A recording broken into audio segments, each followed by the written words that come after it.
Good morning, everybody. Can you all hear me? Okay, it's indeed a privilege to be here, and it's amazing. First things first, I'm not a foodie. I think I need to debunk that before somebody will actually have my head. I'm not a foodie. Looking at me, yeah, I'm quite big somehow in size, but it doesn't mean I'm a foodie. I'm going to be sharing life experiences that I've actually learned from eating food or being somebody who had to survive during the course of life eating food. Now, it is really, really amazing to note that at every given point in time, nature, Mother Nature, is looking for a way to teach us life lessons, but sometimes we're not just too quick to observe. And so for me, I've been able to learn quite a few things from life. My first story with food started with this woman. Of course, you know, it's like a female version of me who happens to be my mother. Now, when I started becoming aware of who I was as a child, this woman introduced me to something, quite weird, right? Boiled yam and okra sauce. It's a serious misfit. But then again, this particular thing taught me something. And what was a valuable lesson I had to learn there? To be creative, to keep an open mind. And that has really, really guided me in my work in life. As a brand strategist, I try to be creative. I try not to even think outside the box, but I try to think like there is no box that is in existence. And the truth is this, it helps me live in a space where I believe that anything and everything can actually be possible. And that has really, really guided me on the walk to life to get to this particular phase. Now, in my family, we have a tradition where my auntie, because we lost my mom in 1994, she had a timetable where every Thursday the family had to eat boiled yam and egg sauce. Now, it might interest you to understand that I was quite allergic to this food.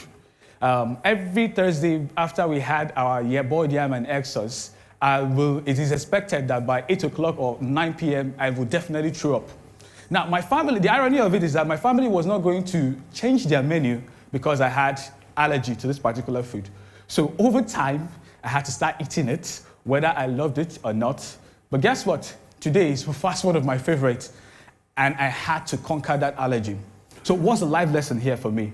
The life lesson here is that with consistency over time, anything can be done.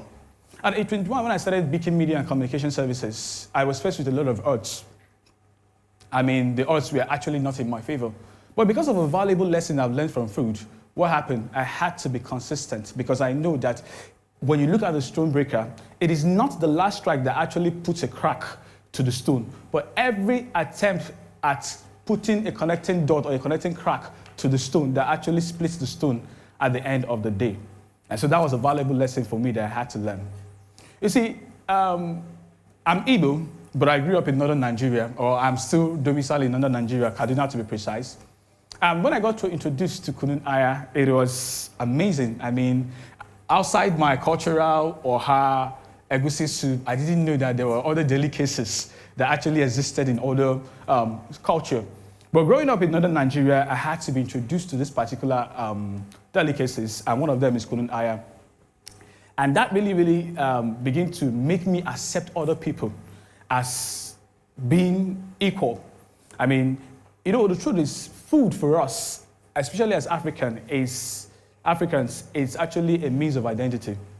When you go to the house man's, when you're in a house man's house, of course, you know the traditional tuwo, the mi and taushe, of course. And when you go to a typical Yoruba man's house, you know it is amala and ewedu. So for me, being introduced to other delicacies made me realize that tolerance is actually key. And some of these life lessons I'm sharing with you currently are things that I feel as a person will actually bring about a solution to the world's problem and to even our problem as Nigeria. Remember that it is about think it and fix it. And so, as a thing of national identity, there's a whole lot of debates that goes on about whose delicacy is better than the other person's delicacy. A couple of days back, I was traveling from Nsukka to Abuja, and there was this serious debate about whose okpa is actually the best in Nigeria, because you know the Igala people have okpa, the Enugu people have okpa, and different parts of Nigeria, even Benue State. But the bottom line is whose okpa is more fantastic than the other person's okpa, and amazingly so. it is now a thing of debate. And of course, if you've not tested Enugu Okpa with Coke, trust me, it's a serious misfit, but it's amazing. It's amazing. And these are some of the valuable lessons that life has actually taught me. It's a thing of national identity. And of course, you know the famous jollof war of the Nigerian jollof and the other type of jollof. Now, that's something that food actually teaches you, but most times we're not even aware. That is a thing of pride, it's a thing of identity. And then the question is this, who are you? You know, there's this saying that you are what you eat. And for me, I totally agree with this because my food actually gives me an identity. And of course, there are delicacies that just makes you forget your name. How many of you have ever had ewa going with bread?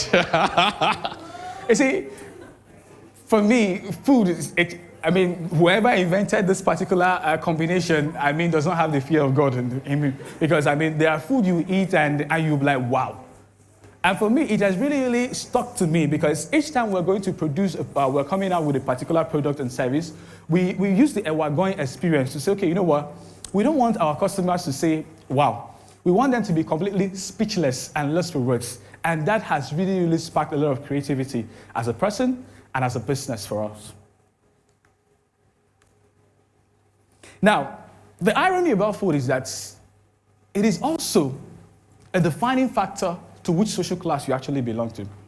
Yeah. Because why for some people, eating is a thing of survival, for some people, it is actually a thing of luxury.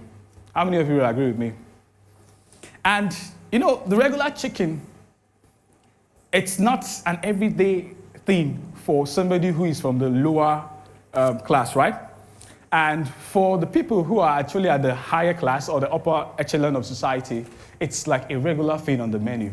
And it struck me that food can actually be a defining class. So by going to your house and just looking at the content of the plates on your table, I am able to tell which social class you actually belong to. Amazing. Now, I know it's a funny picture that you see here, but food also teaches us about God. For most of the time, growing up in northern Nigeria, I see that each time we're about to slaughter a ram, chicken, little prayer has been said, right? Then sometimes in our homes, or most times in our home, before we eat, we say grace. Now, all of these things are reality that points to the fact that there is an existence of God somewhere. And at a given point in our life and a given point in time, that there is a higher being and a higher calling for each person here on earth. And that is why we at every given point in time, even when we eat, we feel there's a need to connect with the Almighty Creator.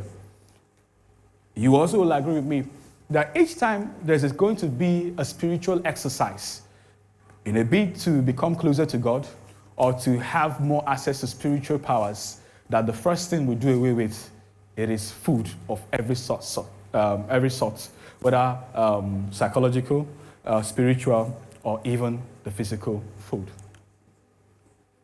Now, I would like to tell you a little bit of my story with local rice. How many of you know this local rice? Local rice is something that teaches you patience, right?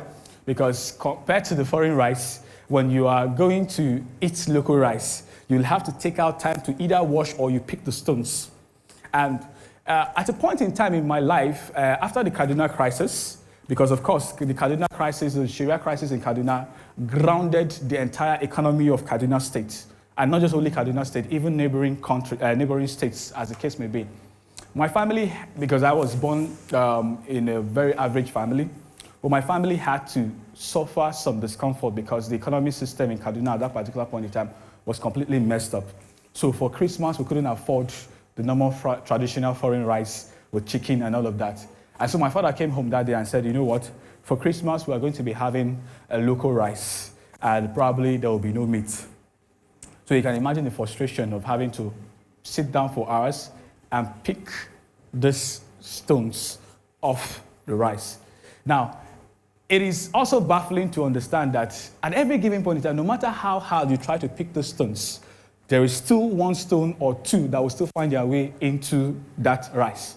Such that when you are eating, you hear a loud sound, back, and the person looks at you and like, okay, that's stone, right?